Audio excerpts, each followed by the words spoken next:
All right, good afternoon, everyone. Thanks for being here. With me is the Organized Crime Chief from the Queens DA's office, Jerry Brave, and the Integrity Bureau Chief from the Queens DA's office, James Leander. So, as I said, thanks for being here. I'm going to be blunt because when something like this happens, there's only one way to be, and that's to be straightforward, transparent, and unequivocal. As we sit here today, the reality is that a number of our uniformed members of various ranks have tarnished the NYPD shields that they wore. They have ruined their own careers and reputations. But more importantly, they have diminished the great work of tens of thousands of honest, honorable, and ethical cops. And that should make every cop who has ever done this job angry. Everything we do in the policing profession, fighting crime and keeping people safe, is hugely dependent on the trust we build with the people who live and work in our neighborhoods. Because we need the relationships we foster with all 8.6 million New Yorkers to make this an even safer city. And as you know, for the past almost 5 years, that has been the NYPD's specific focus, as we've sought to keep driving down crime and disorder with the necessary help from the public that is fully engaged in our crime-fighting efforts.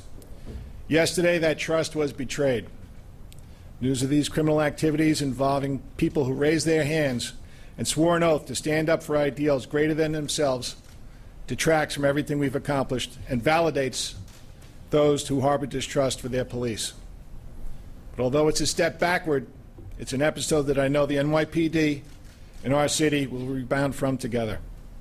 And we'll do that by working even harder to rebuild that trust. We have a duty to uphold the law, and that standard is even higher for individuals who become police officers. This investigation was initiated by the NYPD's own Internal Affairs Bureau in April of 2015 after a tip was received from another uniformed police officer, a cop who recognized that the behavior and actions of even one of our members reflects on every single member of this police department. Under the leadership of Deputy Commissioner Joe Resnick, IB launched a probe into the suspected illegal activity, culminating with yesterday's arrest.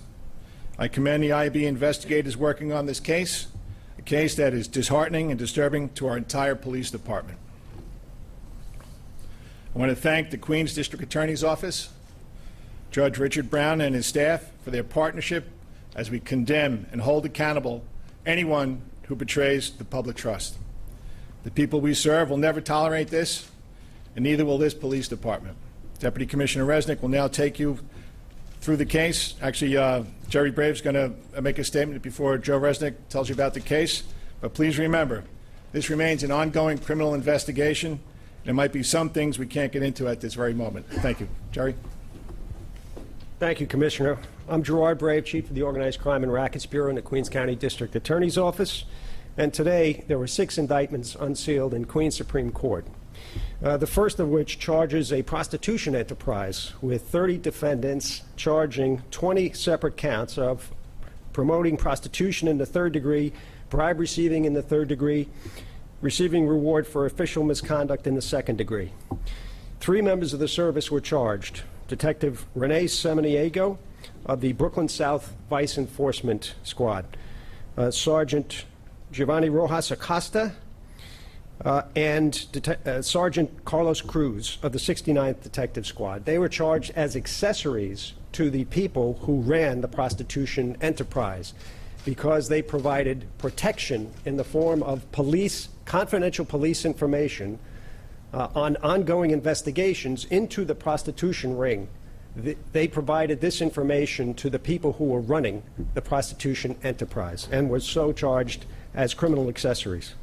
The second indictment charges a numbers operation, an illegal gambling operation where 19 defendants were charged with 31 separate counts of promoting gambling in the 1st degree, bribery in the 3rd degree, receiving reward for official misconduct in the 2nd degree, and hindering prosecution in the 2nd degree. Again, Detective Renee Samaniego was also charged as an accessory because he was protecting the numbers operation as well.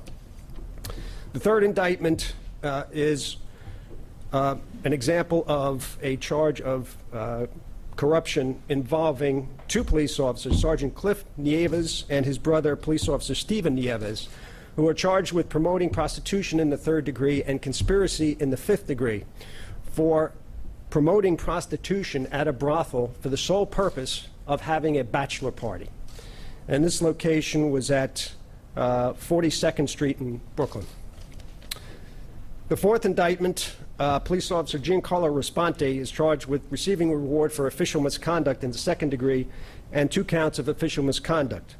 And the gravamen of these offenses was that he was providing information to Paz on a police computer, and his reward was discounted sex at a brothel.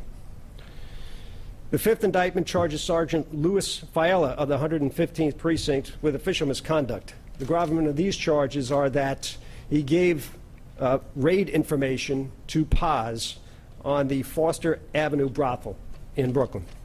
And the final indictment charges 3 individuals for promoting prostitution. The charges are promoting prostitution in the 3rd degree with respect to a brothel at 18295 Jamaica Avenue in Queens. I'd like to thank the members of the Internal Affairs Bureau, especially Chief Resnick, Chief O'Neill, Captain Chambers, and the case officer, Sergeant Jeremy Ornstein. They did a terrific job. They brought this case to us and our partners in the Integrity Bureau, and we used court-ordered electronic surveillance. The kind of techniques that we used to prosecute organized crime, we used in this corruption investigation. And it was only because we were up on so many phones that we were able to gather the full scope of the corruption. I especially like to thank my Assistant DA, Bradley Chain, and Christine Oliveri of the Integrity Bureau for their hard work and dedication. Thank you. All right, Commissioner Resnick will go through the case. Joe? Good afternoon, everyone. I'd like to give you the overview of the case, but I also like to tell you where we stand with the investigation. If a book was ever written about this case, I'd probably name it Loyalty or Disloyalty versus Friendship, because that's what it came down to. Friendship with a retired member of the service, maintaining that friendship with active members of the service. The investigation, known as Operation ZAP, was started back in April of 2015, as the police commissioner said, when our Internal Affairs Command Center received information from a member of the service that someone who may be involved in illegal activities was having conversations with someone in the Vice Enforcement Division. That someone turned out to be a retired detective, Ludwig Paz. Detective Paz joined the police department in October of 2015. He was assigned to the 8-4 precinct and was subsequently transferred to the Vice unit in June of 2001. He was promoted to detective in November of 2002 and retired in October 2010, almost exactly 20 years to the day. Up until this investigation started, it is unknown exactly what Paz did as far as employment is concerned, but it is now obvious that he was involved in illegal gambling and promoting prostitution as our investigation progressed. This case was finally taken down yesterday with the arrest of 7 members of the service and so far 26 civilians. We are still looking for approximately 13 more of those civilians. The members of the service included 3 sergeants, 2 detectives, 2 police officers. Additionally, there were 2 detectives modified due to their involvements in this case. In general, the arrested members were responsible for the following. They provided information on active and ongoing investigations. They misused department computers by conducting unauthorized inquiries on people and locations. They targeted competitive locations for investigations and arrest. They provided information including a photo of an informant. They promoted prostitution by setting up that bachelor party that was mentioned. 12 to 15 guests attended that party. They patronized pros on and off duty. 1 member accepted cash payment for information. 1 member had discussions on renting locations to set up his own pros operation and going into a gambling business after he retired. There are additional active members of the service that we are interested in, as well as a few retired members. For the past 3 years, investigators from Internal Affairs conducted well over 100 surveillances, just as many undercover operations, and we monitored over 50 wiretaps. The Queens District Attorney's Office did a tremendous job of putting all the results into a grand jury, and absent any new developments or any new information about other officers, we do not anticipate any more arrests of NYPD members. Some may ask, well, why did this take 3 years? Well, unlike many other types of investigations, internal investigations require the highest level of confidentiality and very discreet methods of obtaining records and various things that are needed during the course of an investigation. Any leaks about our cases could have been detrimental effects. The investigations are methodical with a goal of obtaining accurate, solid information with positive results. I believe we accomplished this during this case. Thank you. Now we'll take questions about the case. Rocco? I guess the Chief President, Chief, how did the odds come to get into this business, and who did he first contact among those who are charged? This is an assumption on our part. He was in Vice for the last part of his career, and we believe he familiarized himself with the operations both in gambling and with prostitution, and he just took favor to that type of business once he retired. Again, as the Commissioner said, this is ongoing, so now we're going to be looking back with the things that have been developed during the course of this investigation, including the reputation or the disciplinary records of the members that were arrested. We'll study them. We'll see if there's any correlation between what they were subsequently arrested for and should we have noticed something earlier. Did he work with any of those who were charged or were modified? Every one of them. Yes, sir. Yes, sir. Chief, you said that there will be no more arrests of members of the NYPD, but will there be departmental charges against other members of the NYPD anticipated? All of them be facing disciplinary action within the department. And my quote about no more arrests, that's absent any new information or any details that may come forward as a result of these initial 7 arrests. Just a clarification, you did say that you are seeking additional active members, Yes, sir. and so if information comes forward, they could be arrested. Yes, sir. Dean? Were any of the, and you may have said it, but just for clarity, did any of these officers have sex with the prostitutes on duty, off duty? Both. So while on duty, they were having sex with prostitutes? Yes, sir. And if I could follow up the bachelor party, because I can imagine some officers saying that 2 cops setting up a bachelor's party, people do that all the time. Your response to that? Because some will say that, you know, they'll think it's a nonsense charge if they set up a bachelor party. What connected that bachelor party to this case was that they used one of Paz's locations. They got the place for nothing, and they utilized the prostitutes that were therein. So, Dean, basically that they set up the bachelor party in a brothel. So I'm not sure everybody would agree that that's okay. Rocco? Commissioner, I don't want to assume, so I'll ask, whether you think the supervisory structure, supervisors for each of these officers, Yeah, I mean, that's going to be part of the investigation. Anytime anything happens on duty, we take a look at where they were, who was supervising, because there is supervisor accountability. Solon? Were any of the prostitutes involved in these brothels, would they be considered sex trafficking? Maybe there was any underage girls, right? No, we took a close look at that. No sex trafficking. All of them seem to have volunteered for that type of work. Tina? Were there other bachelor parties? I can't imagine that was one time thing. It's the one that we know of. Yes, ma'am. Were any of the arrested officers working undercover at any point during this investigation? No. Yes. the civilians who have been arrested and the civilians who are being sought, you describe them, you don't mean civilian members of the department, you mean people connected to the rings, correct? Correct. They either ran a gambling operation or they ran one of the brothels. You said Paz knew all of the officers officers know each other? Did they know they were all working together in these prostitution? And Some did and some didn't, but the nexus to this whole case is Paz. They were all familiar with Paz, they were all friendly with Paz, and unfortunately disloyal to this job. Ashley?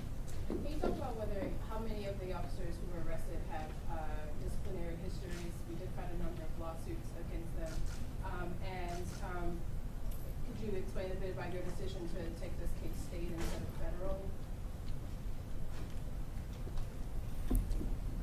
So to your first question, looking at the disciplinary records, that's in the process now, and we'll correlate that to what the subsequent result was, which was their arrest, to see if there was any connection or any complaints that may have led us to believe that it would come to this arrest situation. And your second part? I want you to talk about your decision to take this case state instead of federal. It's not a choice that we make by having a voter or anything. We just, we knew where the locations were, and we knew that we've dealt with the district attorneys in all of the boroughs, and we went to Queens. Yes. Chief, other members of service that were arrested yesterday, are they cooperating in any way and sharing information about other defendants? They were just brought before a judge about 2 hours ago, so we're going to wait and see. Rocco? Chief, did Paz retire in good standing? And could you say, regarding the tipster, who Paz was talking to? The conversation that raised the tipster? All due respect, I'm not going to give any information about the tipster. What about the tipster, the person that Paz was believed to be speaking to? I'm not going to divulge that right now. And Paz did leave under good terms. Okay, 2 more, then we'll go off topic. In the back? Yeah. Will Paz lose any pension or any benefits as a result of this? Yeah. He retired in 2010. Ashley? I wanted to ask about how far you all think this goes and whether it's connected to the death of a sex worker who jumped her death last year in November and the karaoke racket in the 109. No connections whatsoever. Commissioner, I know you said you want to be transparent here, and that's why you're talking. Commissioner O'Neill, what would you say to community members who are going to look at this and say, this is the reason why we don't trust cops? Not one bad apple, but you had several bad apples here, gambling, prostitution. Yeah, Dean, that's what I said in my opening statement. There's 36,000 uniformed members of the service. And this won't be the first time that I say that not all of them deserve to wear a shield. And we do our best to root out the bad ones. And this was done internally. So that's a positive note, that it was done on a tip from a police officer. It took 3 years, and working in close cooperation with the Queens District Attorney, it was brought to a successful conclusion. Now, am I angry? Of course I'm angry, as are all 36,000 honest and hardworking cops. I think, especially over the last 4.5 years, we've done a lot to build up the trust all over the city. And by taking this step and being transparent and acknowledging that there are people out here that wear shields that do break the laws, there are consequences. And there are severe consequences for everyone involved in this case. I just didn't hear Chief Resnick answer the question about how far back you think this went.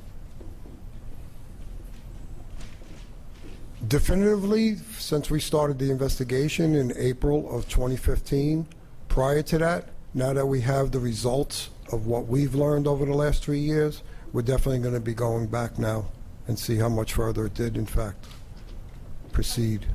How much time was there between the tip and the start of the investigation? Immediately.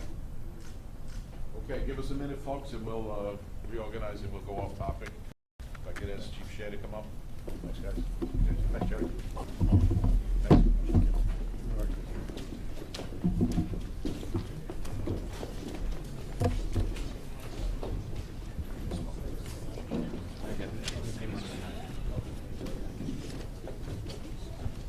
You aren't the only one that got that.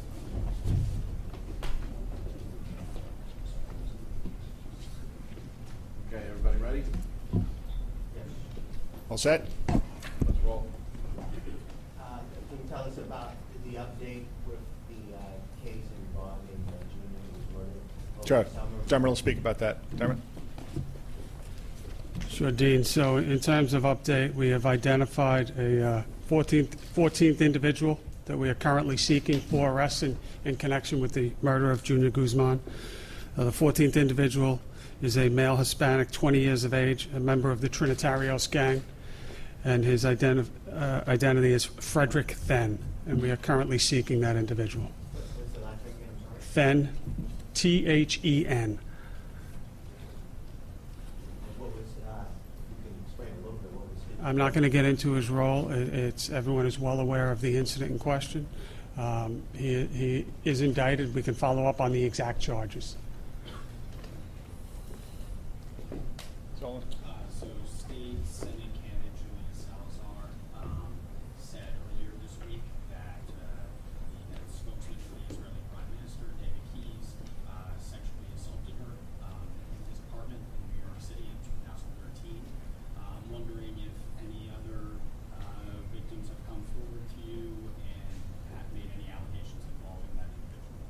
No, not to my knowledge as I stand here now, but anyone, as we say with all sex assaults in New York City, we encourage all victims to come forward. That's the beginning of the process, and we need them to come forward. Any other questions? How are you guys, I think there's a second wave of officers that went down south to help out with hurricane relief, and someone talked about how many officers, where they're going, because the storm is shifting now? Yeah, Terry will talk. Chief Monahan will speak about that. Terry? Sure thing. Originally on September 11th, a total of 83 members from the New York Task Force 1 went down, 40 from the NYPD, 43 from the FDNY, and that included 6 K-9 officers. Just this morning, we sent down another 18 members, 8 from the NYPD, 8 from the fire department, 2 from OEM. In addition, we sent down a lot of equipment. We sent down our high water rescue trucks, water rescue boats, we sent down motors, tools, and hazmat response equipment. So the teams are going to be sitting in Kinter, North Carolina, and we'll sit there, wait till the storm hits, and wherever we're needed, that's where the task forces will go to. Is it something that that's being commanded by? FEMA. Oh, FEMA. The North Carolina State Police. Right. Any other questions? Any update on the construction worker that was, No, don't have that. We'll get back to you. Anything you need to tell us that we don't know? Thank you very much. No. Yes, I mean, Thank you. are there any updates on Daniel Drayton, our Tinder killer?